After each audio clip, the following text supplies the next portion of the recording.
दोस्तों नमस्कार।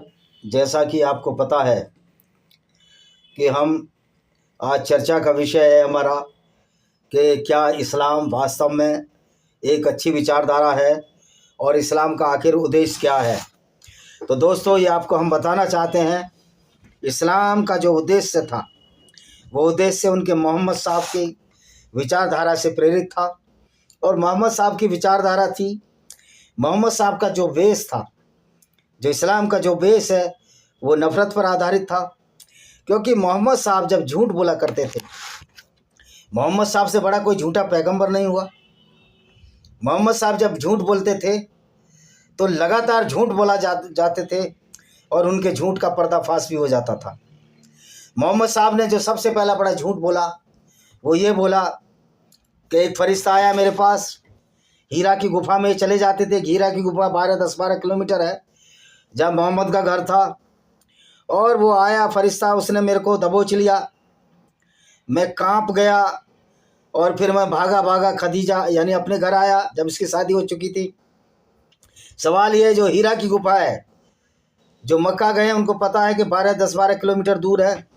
तो ये घबराहट में जिब्रील फरिश्ता भी इसके पीछे लगा रहा और जिब्रील फरिश्ता घर में आ गया तो मोहम्मद ने कहा, मेरे को दबाया और कहा पढ़ो कोई पहली जो आयत आई इकरा। उनने कहा मैं पढ़ना नहीं जानता। तो मोहम्मद का झूठ तो यहीं पर साबित हो गया, क्योंकि अल्लाह को तो सब कुछ मालूम है। कुरान की आयतें कहती हैं अल्लाह को तो सब कुछ मालूम है। Allah is well wise and well knowing and merciful. Allah सब कुछ जानता है।